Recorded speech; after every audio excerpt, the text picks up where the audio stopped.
Pertahanan rupiah ini kan bisa dilihat dari sisi kalau kita lihat itu bahwa suku bunga dalam US dollar yang ditawarkan oleh Bank Indonesia, katakan dalam DHE itu, ya, dana hasil ekspor yang dimasuk ke Indonesia, dan demikian juga suku bunga dalam US dollar di bank-bank dalam negeri itu akan sama dengan suku bunga US dollar yang ditawarkan oleh bank-bank di Singapura sekarang ini.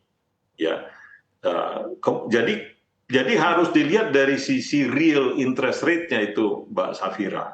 Jadi real interest rate-nya di dalam US dollar, ya itu kan katakan tadi kalau misalkan Federal Fund, kemudian kalau kita lihat inflasi di sana kan masih sekitar 4, ya 4,5 itu. Jadi kalau kita lihat realnya dia itu mungkin hanya sekitar 1,75% kan.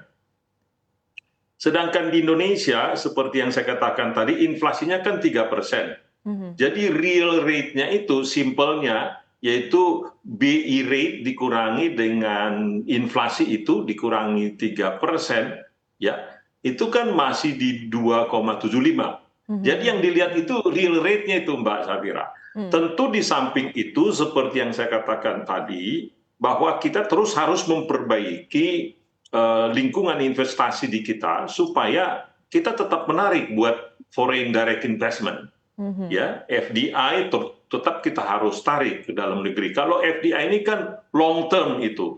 Sedangkan yang short term tadi itu yang saya katakan tadi dilihat adalah dari sisi realnya ataupun juga yield daripada government bond kita dibandingkan dengan yield government bond dari US. Itu harus kompetitif. Dan kalau kita lihat untuk itu kita sudah kompetitif gitu loh.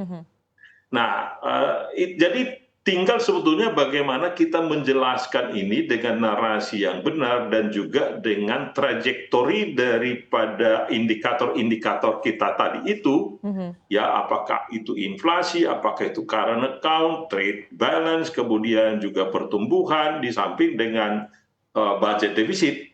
Itulah yang kemudian bisa menjustifikasi bahwa kita tidak merta-merta harus menaikkan suku bunga karena yang dilihat adalah real interest rate-nya begitu. Oke, oke, baik. Tapi artinya sekali lagi begitu ya, ditekankan bahwa memang kondisi kita masih akan sangat aman dan juga stabil begitu ya, meskipun tadi sekali lagi bahwa suku bunga BI dan juga The Fed mungkin nanti akan bergerak ataupun juga berada di level yang sama begitu ya Pak Raden. Nah kemudian terakhir Pak Raden, dari Anda sendiri melihat terkait dengan kebijakan lainnya dari Bank Indonesia, kita ketahui juga bahwa GWM juga kan sudah diterapkan untuk beberapa sektor. Apakah memang perlu diperlonggar begitu Pak ke sektor lain Pak Raden?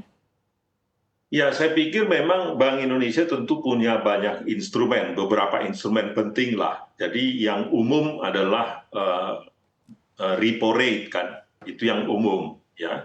Dan seperti yang saya katakan tadi, kita anjurkan repo rate-nya sih nggak perlu harus naik.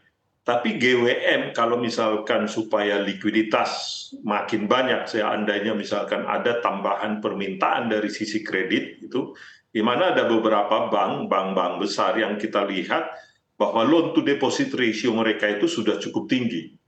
Nah, mereka mungkin perlu likuiditas.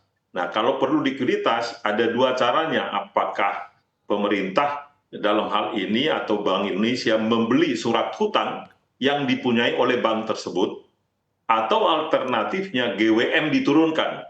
Tentu kalau ditanya bank yang paling gampang adalah GWM-nya diturunkan. Karena itu berdampak positif kepada mereka, likuiditas akan tambah dan beban mereka juga berkurang. Jadi dua-duanya.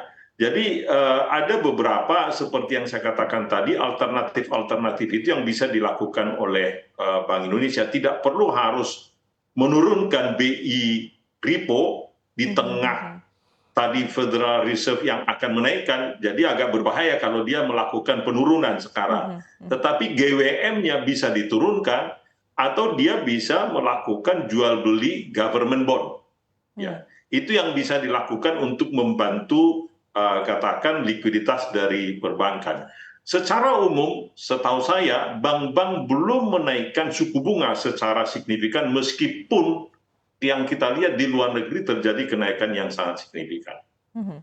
Jadi saya pikir itu bank-bank besar di Indonesia masih bisa menahan itu sampai 1 tahun ke depan. Jadi 1 tahun ke depan kalau kita lihat direction-nya Federal Reserve akan turun, maka Bank Indonesia akan menurunkan suku bunga juga kalau mereka sudah turun nantinya. Nah, pada Oke. saat itulah kemudian maka interest rate kita akan kembali cukup kompetitif dan bank-bank di Indonesia untuk 1 tahun ke depan tidak harus serta-merta menaikkan suku bunganya.